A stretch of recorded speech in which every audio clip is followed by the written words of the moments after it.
Hi hello ನಮಸ್ಕಾರ ಎಲ್ಲ ಕರ್ನಾಟಕದ ಸ್ಪರ್ಧಾ ಕಣ್ಮಣಿಗಳಿಗೆ ಮೈ ಟಾರ್ಗೆಟ್ ಯೂಟ್ಯೂಬ್ ಚಾನಲ್ಗೆ ಸ್ವಾಗತ ಸ್ನೇಹಿತರೆ. ಜೀವನದಲ್ಲಿ ಗೆದ್ದವರಿಗಿಂತ ಹೆಚ್ಚು ಸೋತವರಿಗೆ ಏನಪ್ಪ ಅಂತಂದ್ರೆ ಅನುಭವ ಜಾಸ್ತಿ ಇರ್ತದೆ.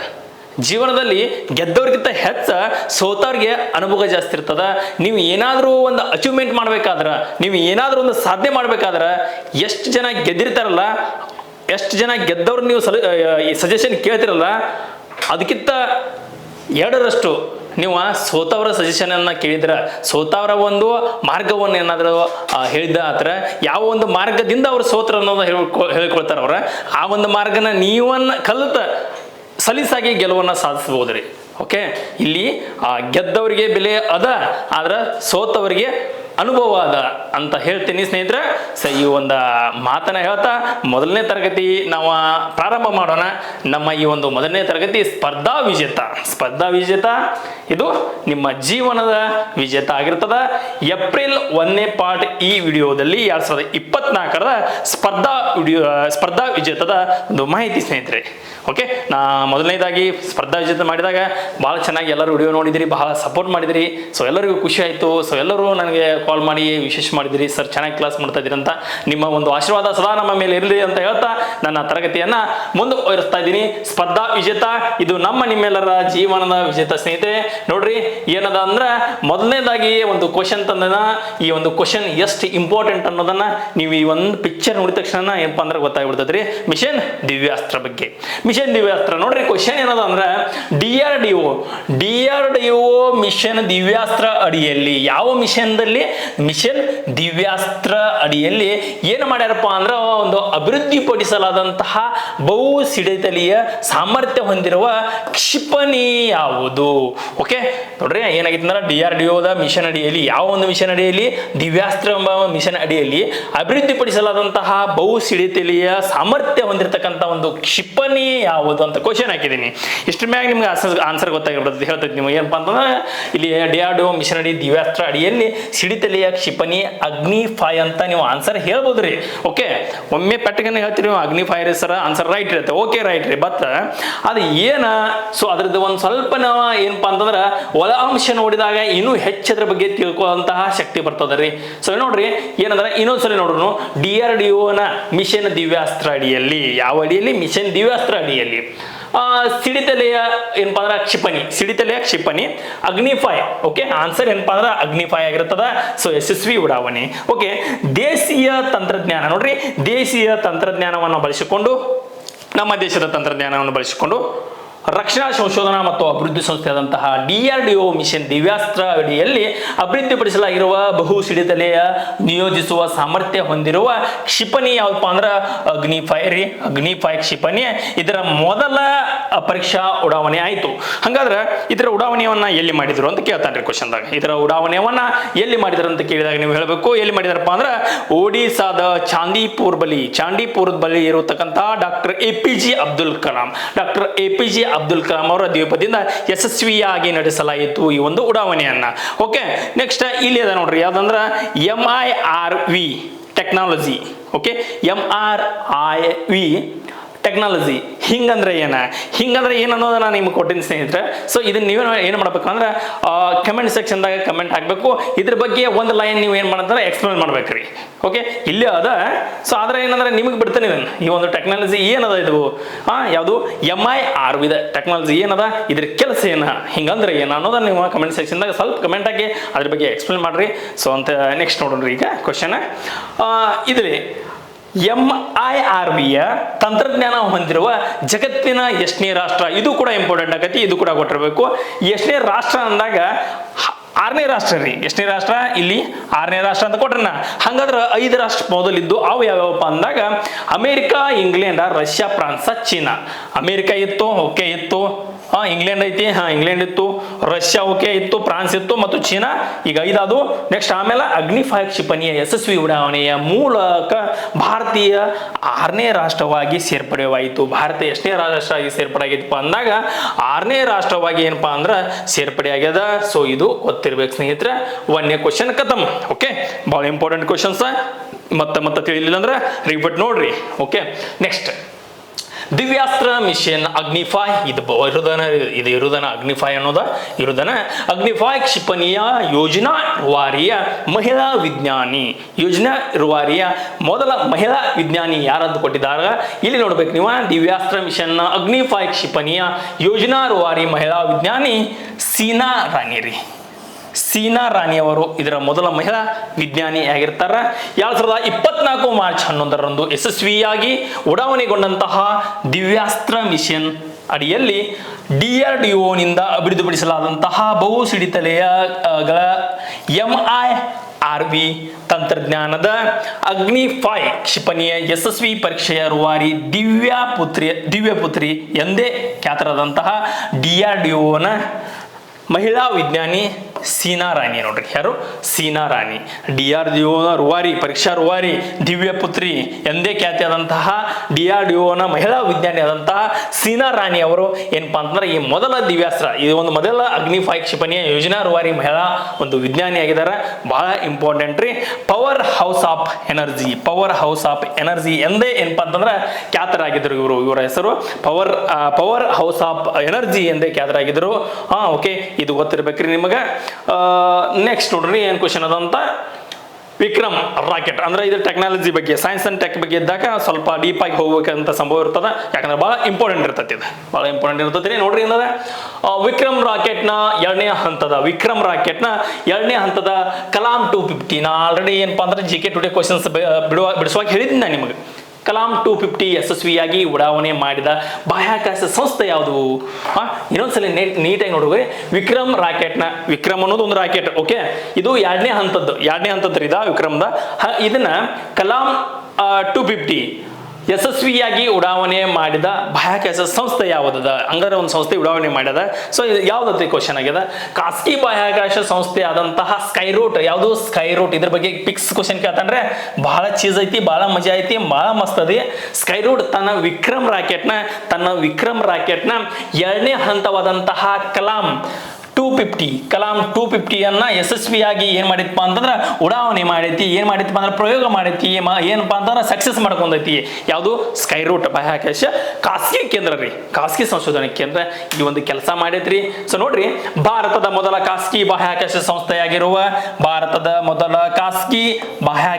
ಸಂಸ್ಥೆಯಾಗಿರುವ ಸ್ಕೈರೂಟ್ ಇಂಪಾರ್ಟೆಂಟ್ ಯಾವ ರೂಟ್ ಸ್ಕೈರೂಟ್ ಅಲ್ಲ ಏರೋಸ್ಪೇಸ್ ಮತ್ತೊಂದು ದಾಖಲೆ ಬರೆದಿದೆ ಹಿಂಗಾದ ಭಾರತದ ಮೊದಲ ಖಾಸಗಿ ಬಾಹ್ಯಾಕಾಶ ಕೇಂದ್ರ ಯಾವುದು ಅಂತ ಕ್ವಶನ್ ಕೇಳ್ತಾನ ನೀವು ಹೇಳ್ಬೇಕು ಸ್ಕೈ ರೂಟ್ ಅನ್ಬೇಕು ನಿಮ್ಮ ರೂಟ್ ಏನಾಗಬೇಕು ಸ್ಕೈ ರೂಟ್ ಆಗಿರ್ಬೇಕು ಓಕೆ ರೀ 2024 ಮಾರ್ಚ್ ರಂದು ಸ್ಕೈ ರೂಟ್ ಸಂಸ್ಥೆಯು ಆಂಧ್ರ ಪ್ರದೇಶದ ಶ್ರೀ ಹರಿಕೋಟದಲ್ಲಿ ಸತೀಶ್ ಧವನ್ದಲ್ಲಿ ಏನ್ ಮಾಡಿದಪ್ಪ ಅಂತಂದ್ರ ಈ ಕೇಂದ್ರದಿಂದ ತನ್ನ ಖಾಸಗಿ ರಾಕೆಟ್ ಆದಂತಹ ವಿಕ್ರಮ್ 1 ರ ಎರಡನೇ ಹಂತದ ಮೋಟಾರ್ ಆದಂತಹ ಕಲಾಂ 250 ಅನ್ನ ಉಡಾವಣೆ ಮಾಡ್ಯದ ಓಕೆ ವೆರಿ ಕ್ಲಿಯರ್ ರೀ ಭಾರಿ ಕ್ಲಿಯರ್ ಆಗಿ ಹೇಳ್ತಾನೆ ನೀವು ಕ್ಲಿಯರ್ ಆಗಿ ಕೇಳಬೇಕು ಓಕೆ ಈ ರೀತಿ ಮಾಡಿದ್ದಾರೆ ಈ ಮೊದಲು ಏನಾಗಿತ್ತಪ್ಪ ಅಂತಂದ್ರೆ 2022 ನವೆಂಬರ್ 18ರಂದು ವಿಕ್ರಮ್ ರಾಕೆಟ್ನ 1ನೇ ಹಂತದ್ದು ರೀ ವಿಕ್ರಮ್ ರಾಕೆಟ್ ಅದ ಇದು ಸ್ಕೈರೂಟ್ ಬಾಹ್ಯಾಕಾಶ ಸಂಸ್ಥೆಯಿಂದ ಮಾಡಿದಾರಲ್ಲ ಈ ವಿಕ್ರಮ್ ರಾಕೆಟ್ನ ಮೊದಲ ಹಂತದ ಯಶಸ್ವಿಯಾಗಿ ಪರೀಕ್ಷಿಸಲಾಗಿತ್ತು ಓಕೆ ಇನ್ನೂ ಕೆಲವು ದಿನಗಳಲ್ಲಿ ಸ್ಕೈರೂಟ್ ನಿಂದ ಅಭಿವೃದ್ಧಿಪಡಿಸಲಾದಂತಹ ವಿಕ್ರಮ್ ರಾಕೆಟ್ ನಿಂದ ಮೊದಲ ಖಾಸಗಿ ಉಪಗ್ರಹವನ್ನ ಕಕ್ಷೆಗೆ ಸೇರಿಸಲಾಗುವುದು ಇನ್ನೂ ಏನಪ್ಪಾ ಅಂದ್ರೆ ಅಭಿ ಪಿಕ್ಚರ್ ಬಾಕಿ ಇನ್ನು ಸ್ಕೈರೂಟ್ ದವರು ಏನ್ ಮಾಡ್ತಾರ ಅಂದ್ರೆ ಕೆಲಸ ಮಾಡ್ತಾರೋ ಹಂಗಾರೆ ಸ್ಕೈರೂಟ್ ಬಂತಪ್ಪ ಈ ಸ್ಕೈರೂಟ್ ಅಂದ್ರೆ ಏನಂತ ನೋಡೋಣ್ರಿ ಇದು ಒಂದು ಖಾಸಗಿ ಇದ್ದಂಗೆ ಒಂದು ಸಂಸ್ಥೆ ಇದ್ದಂಗ ಅದ್ರ ಬಗ್ಗೆ ಸ್ವಲ್ಪ ಮುಂದೆ ನೋಡ್ಕೊತ ಹೋಗೋಣ ಅದಕ್ಕಿಂತ ಮುಂಚೆ ಇದು ಕಲಾಂ 250 ಬಗ್ಗೆ ಮಾಹಿತಿ ಐತಿ ನೋಡ್ರಿ ಇಲ್ಲಿ ಕಲಾಂ 250 APJ ಅಬ್ದುಲ್ ಕಲಾಂ ಅವ್ರ ಹೆಸರಿಟ್ಟಾರೆ ಇದಕ್ಕೆ ಕಲಾಂ 250 ಇದರ ಬಗ್ಗೆ ಮಾಹಿತಿ ಕಲಾಂ 250 ವಿಕ್ರಮ್ 1 ಬಾಹ್ಯಾಕಾಶ ಉಡಾವಣಾ ವಾಹಕ ಎರಡನೇ ಹಂತವಾಗಿದೆ ಇದು ಎರಡನೇ ಹಂತ ಆಗೈತ್ರಿ ಮೊದಲನೇ ಹಂತ ಅಲ್ಲ ಎರಡನೇ ಹಂತ ಆಗ್ಯದ ಇದು ಹೆಚ್ಚಿನ ಸಾಮರ್ಥ್ಯದ ಕಾರ್ಬನ್ ಸಂಯೋಜಿತ ರಾಕೆಟ್ ಮೋಟಾರ್ ಆಗಿದ್ದು ಇದು ಘನ ಇಂಧನ ಮತ್ತು ಹೆಚ್ಚಿನ ಕಾರ್ಯಕ್ಷಮತೆಯ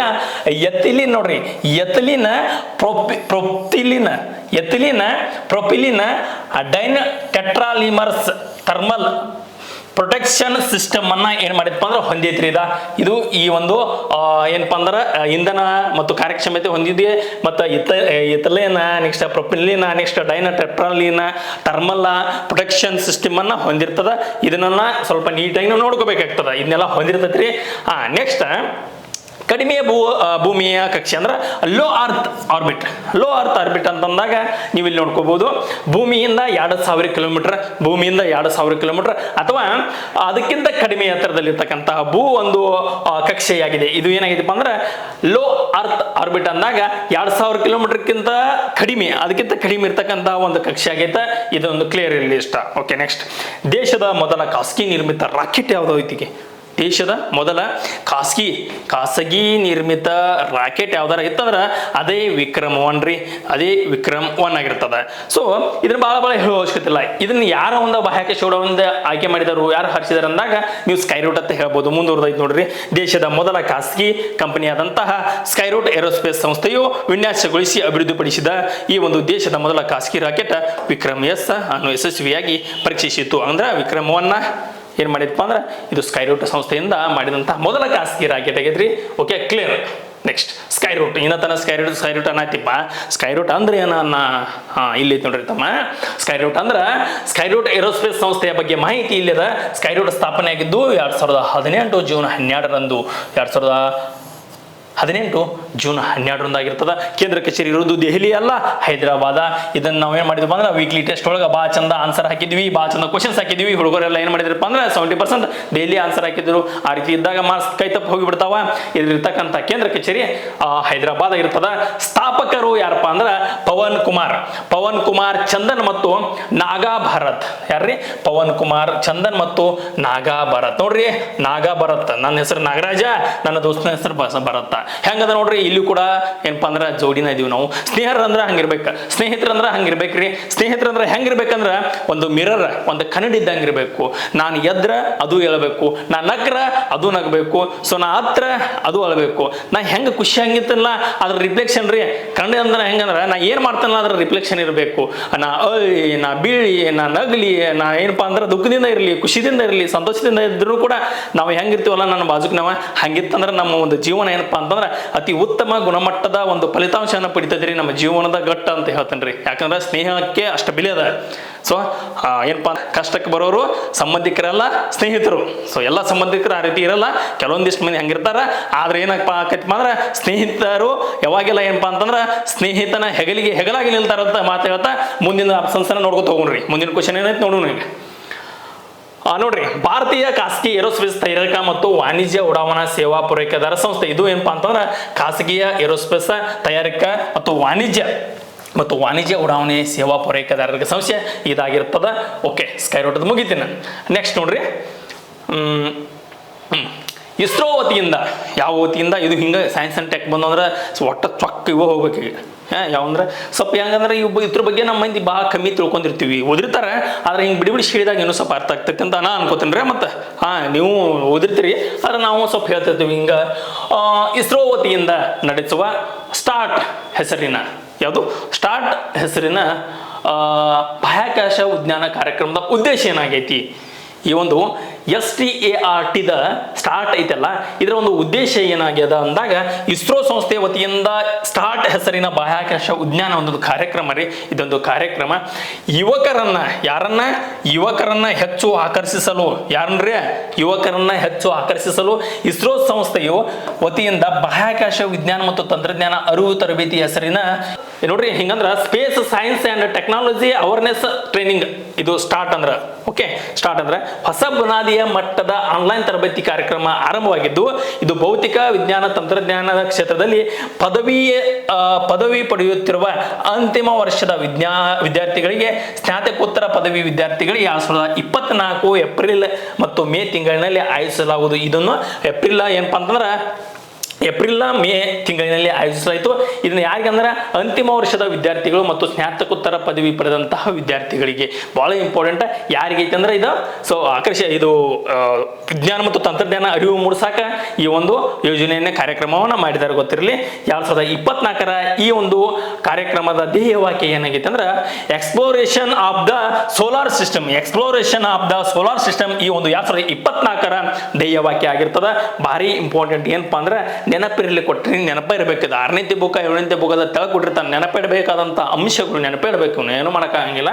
ಇಸ್ರೋ ಸಂಸ್ಥೆ ವತಿಯಿಂದ ಯುವಿಕಾ ನೋಡ್ರಿ, ಯುವಿಕಾ ಅಂತ ಒಂದು ಹೆಸರಿನ ಯುವ ವಿಜ್ಞಾನಿ ಕಾರ್ಯಕ್ರಮವಾದ 2024ನೇ ಆವೃತ್ತಿಯನ್ನು ನಡೆಸಲು ನಿರ್ಧರಿಸಲಾಗಿದ್ದು 2024 ಫೆಬ್ರವರಿ 20ರಿಂದ 2024 ಮಾರ್ಚ್ ಒಳಗೆ ನೋಂದಣಿ ಪ್ರಕ್ರಿಯೆ ಜರುಗಿದೆ. ಅಂದರೆ ಯುವಿಕೆ ಅನ್ನೋದು ಕೂಡ ಇಸ್ರೋ ಸಂಸ್ಥೆ ಮಾಡಿದಂತಹ ಒಂದು ಕಾರ್ಯಕ್ರಮ ಆಗಿರ್ತದೆ.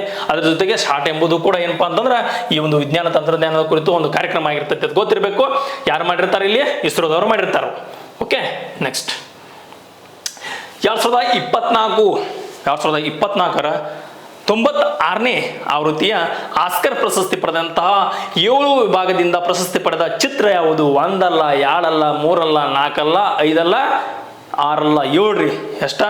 7 ಅನ್ನೋದು ಏನಪ್ಪಾ ಅಂತಂದ್ರೆ ಇದೊಂದು 7, ಅದ್ರ ಮುಂದೆ 1, 17 ನಂಬರ್, 17 ನಂಬರ್ ಇದ್ದವ್ರು ಎಲ್ಲರೂ ಲಕ್ಕಿ. ತೋರಿ ನೀವು ABD 17, okay. Narendra Modi 17, okay. Puneeth Rajkumar 17, okay. Next ನಂದು ತಗೋರಿ ಆಗಸ್ಟ್ 17 ನಂದು, ಓಕೆ. ಹಿಂಗಾರಿ 17 ಇದ್ದವ್ರು ಏನಪ್ಪಾ ಅಂತಾರೆ ಒಂದು ಪ್ರಯಾಣಿಕರು ಇರ್ತಾರೋ, ಓಕೆ. 7 ಇದ್ದದ್ದು ಏನಪ್ಪಾ ನಂಬರ್ ಯಾವಾಗೆಲ್ಲ ಸಕ್ಸಸ್ಫುಲ್ ಇರ್ತದೆ ಅಂತ ಹೇಳ್ತೇನೆ ರೀ. ಆದ್ರೆ 7 ವಿಭಾಗದಿಂದ ಪ್ರಶಸ್ತಿ ಪಡೆದಂತ ಚಿತ್ರ ಯಾವ್ದೈತಿ ಅದನ್ನ ನೋಡ್ಕೊಂಡ್ರು, ಇದನ್ನ ಹೇಳ್ಕೊತ ಕೂತ್ರ ಇಲ್ಲ. ಅದು ಯಾವ್ದೈತಿ ನೋಡ್ರಿ, ಇಲ್ಲದ ನೋಡ್ರಿ.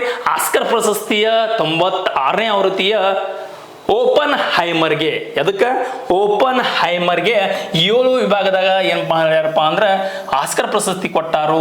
ಓಪನ್ ಹೈಮರ್ಗೆ ಏನಪ್ಪಾ ಅಂತಂದ್ರೆ 7 ವಿಭಾಗದಲ್ಲಿ ಆಸ್ಕರ್ ಪ್ರಶಸ್ತಿಯನ್ನ ಕೊಟ್ಟಿದ್ದರು. ಅತಿ ಹೆಚ್ಚು ಪ್ರಶಸ್ತಿ ಪಡೆದ ಓಪನ್ ಹೈಮರ್ ಇಂಗ್ಲಿಷ್ ಚಿತ್ರ. ಇದು ಯಾವ ಚಿತ್ರ? ಇಂಗ್ಲಿಷ್ ಚಿತ್ರ ರೀ, ಓಕೆ. ತೆಲುಗು ಅಲ್ಲ, ಉರ್ದು ಅಲ್ಲ, ಇದು ಇಂಗ್ಲಿಷ್ ಚಿತ್ರ. ಇಷ್ಟ ಸಾಕು ನಮಗೆ. ಓಕೆ, ನೆಕ್ಸ್ಟ್ ಈ ಒಂದು ಚಿತ್ರ ಯಾರು ಮಾಡಿದಾರು, ಇದ್ರ ಬಗ್ಗೆ ಯಾರು ಬರೆದ್ರು, ಇದ್ರೊಳಗೆ ಏನೈತಿ ಅದನ್ನೊಂದು ಸ್ವಲ್ಪ ಇಂಪಾರ್ಟೆಂಟ್ ಆಗೈತಿ. ಅದನ್ನೊಂದು ಸ್ವಲ್ಪ ತಿಳ್ಕೊಂಡ್ಬಿಡೋಣ್ರಿ. ಜಗತ್ತಿನ ಪ್ರತಿಷ್ಠಿತ ಸಿನಿಮಾ ಪ್ರಶಸ್ತಿಯಾದಂತಹ ಆಸ್ಕರ್ ಪ್ರಶಸ್ತಿ 96ನೇ ಆವೃತ್ತಿಯ ವಿವಿಧ ವಿಭಾಗದಲ್ಲಿ ಪ್ರಶಸ್ತಿಯನ್ನ 2024 ಮಾರ್ಚ್ದಂದು ಅಮೆರಿಕಾದ ಕ್ಯಾಲಿಫೋರ್ನಿಯಾದಾಗ ಇಲ್ಲಿ ಲಾಸ್ ಏಂಜಲೀಸ್ದಾಗ ಡಾಲ್ಬೆ ಒಳಗೆ ಏನ್ ಮಾಡಿರಪ್ಪ ಅಂದ್ರೆ ಕೊಡಕ್ಕೆ ಚಾಲೂ ಮಾಡಿರ್ರಿ, ಓಕೆ, ಕೊಟ್ಟಿದ್ದಾರು.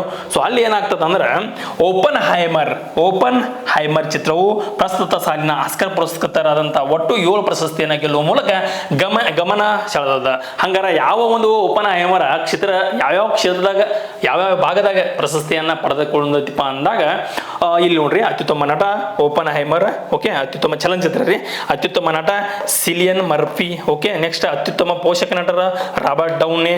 ನೆಕ್ಸ್ಟ್ ಅತ್ಯುತ್ತಮ ಛಾಯಾಚಿತ್ರ ನೋಡ್ರಿ ಹಾರ್ಟಿ ಎವಾನ್. ಅತ್ಯುತ್ತಮ ಸಂಕಲನ ಜೆನಿಫರ್ ಲೇಮಾ.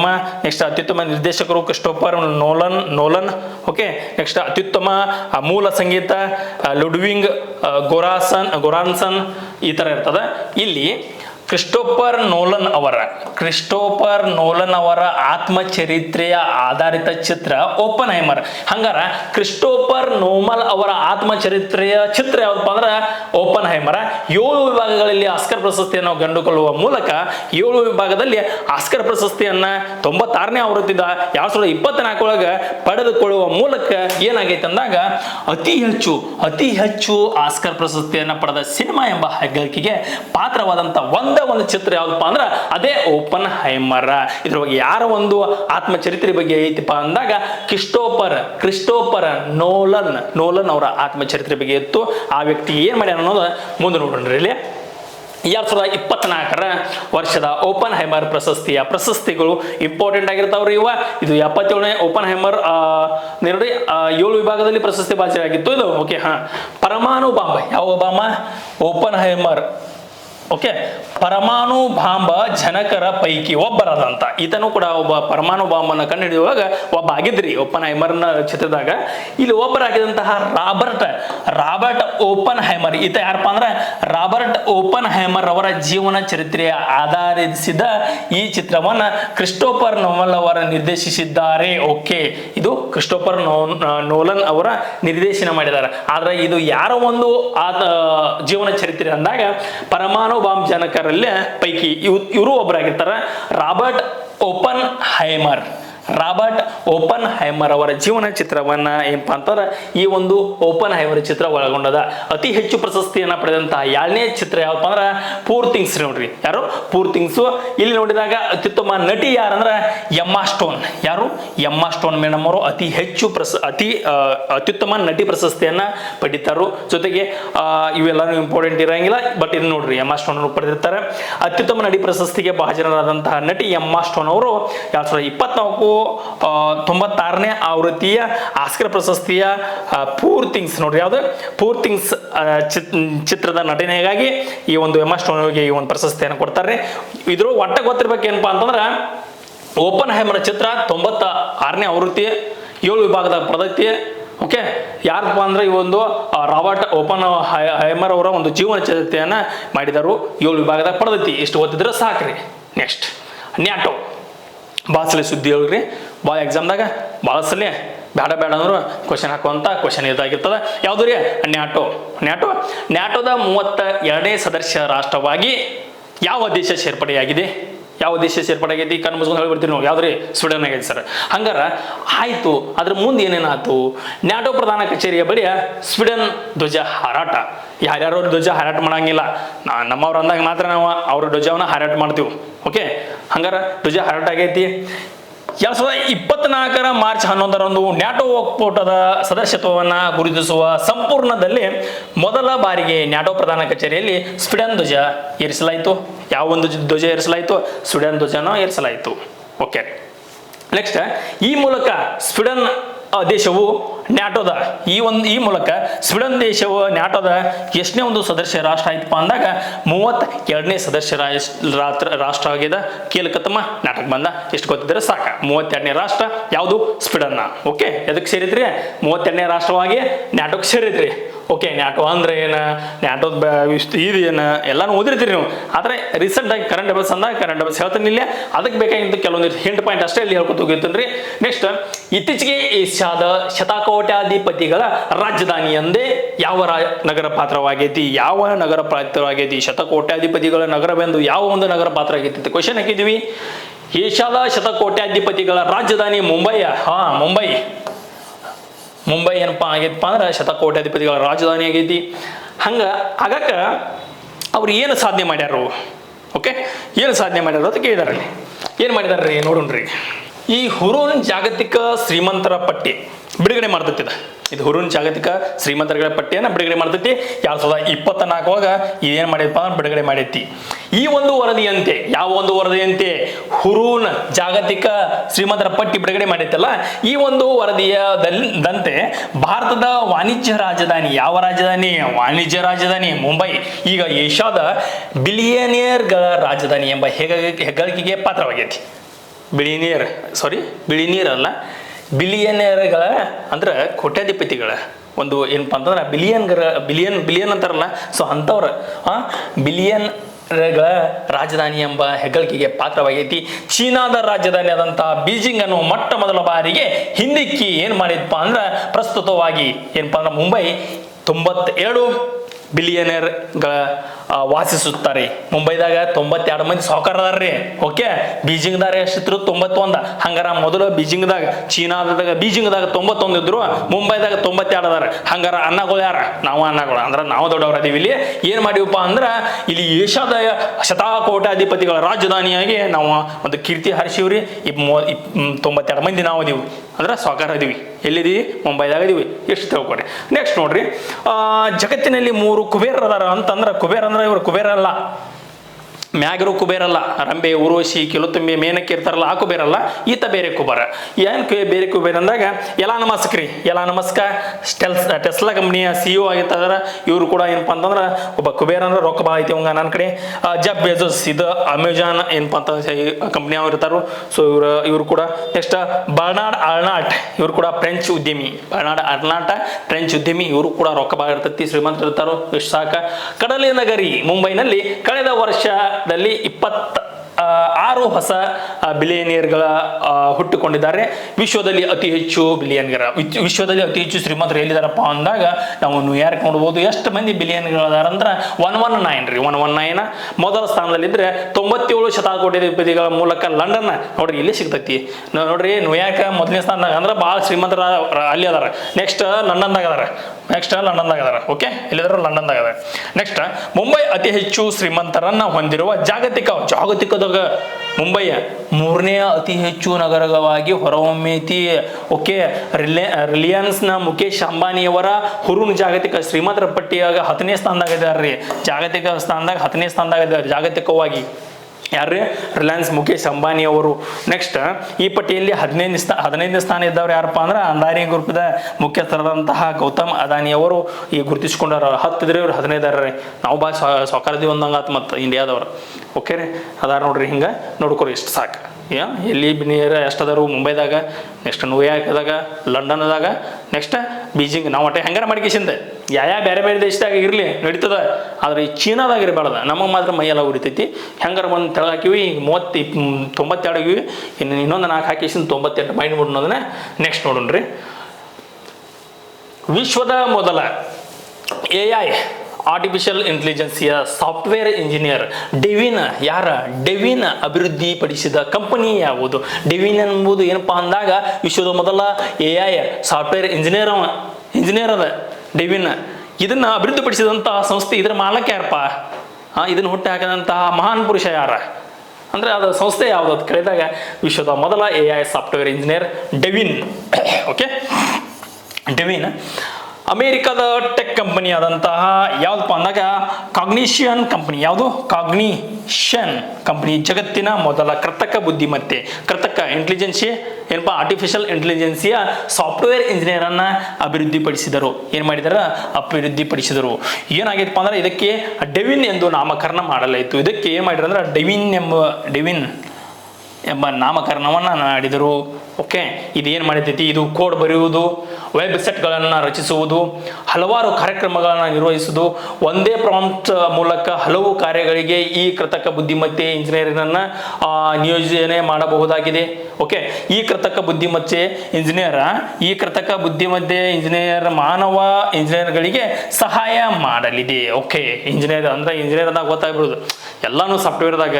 ಈಗ ನಾವು ಕ್ಲಾಸ್ ಮಾಡತ್ತೀವಪ್ಪ, ಈಗ ಏನಾರ ಹೇಳ್ಕೊತ ಹುಚ್ಚರಗತಿ ಏನಾರ ಅಂದೀವಿ, ಅದು ಸಮಾಜಕ್ಕೆ ಏನು ಪಕ್ಕತ್ತಿರ ಬೇರೆ ಒಂದು ನ್ಯೂಸ್ ಆಗ್ತದೆ. ಅದನ್ನೆಲ್ಲ ಕಟ್ ಮಾಡಿ ಚಲೋ ಮಾಡಕ್ಕೆ ಒಂದು ಇಂಜಿನಿಯರ್ ಬೇಕು ಬಾಜು. ಇಲ್ಲ ನಮ್ಮನು ಇಂಜಿನಿಯರ್ ಇರ್ತಾರೆ ರೀ. ನಾವು ಹೆಂಗೆ ರಿಯಲ್ ಆಗಿ ನೋಡಕ್ಕೆ ಚಂದ ಇರಂಗಿಲ್ಲ. ನಾವು ಕರ್ಗ ಎಮ್ಮಿಗೆ ಇರ್ತೀವಿ. ಆದ್ರೆ ಏನಪ್ಪ ಅಂದ್ರೆ ಈಗ ನಮ್ಮ ಇಂಜಿನಿಯರ್ ಏನು ಮಾಡ್ತಾನೆ, ನಮ್ಮ ಕಡೆ ಇಂಜಿನಿಯರ್ ಅವ್ನು ಸಾಲಿಡ್ ಇಂಜಿನಿಯರ್ ಅದಾನು, ಚಂದಾಗಿ ಬಣ್ಣಗಿನ ಹಚ್ತಾನು, ಚಂದಾಗಿ ಏನಪ್ಪ ಅಂದ್ರೆ ಫಿಲ್ಟರ್ ಹಾಕ್ತಾನು, ಚಂದ ಕಾಣೋಂಗೆ ಏನು ಮಾಡ್ತಾನು, ಇದಷ್ಟು ಚಲೋ ಹೇಳೋಂಗ ಚಲೋ ಕಾಣೋಂಗೆ ಏನು ಮಾಡಿಬಿಡ್ತಾರೋ, ಎಡಿಟ್ ಮಾಡ್ತಾರೋ, ಹಾಕಿಬಿಡ್ತಾರೋ. ನಮ್ಮಲ್ಲೂ ಏನಪ್ಪ ಅಂದ್ರೆ ಹಿಂಗಿಲ್ರಿ. ಮತ್ತೆ ಹಿಂಗಿಲ್ಲ, ಇದಕ್ಕಿಂತ ಚಂದದ ನಮ್ಮ ಕಡೆ ಇರೋ ಇಂಜಿನಿಯರ್. ಓಕೆ ರೀ, ನೆಕ್ಸ್ಟ್ ನೋಡ್ರಿ. ಎಐಗೆ ಸಂಬಂಧಿಸಿದಂತೆ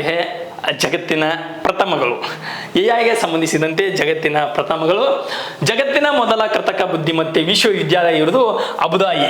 ಯಾವುದು? ಅಬುದಾಯಿಯ ಮೊಹಮ್ಮದ್ ಜಾಹಿದ್ ಯೂನಿವರ್ಸಿಟಿ.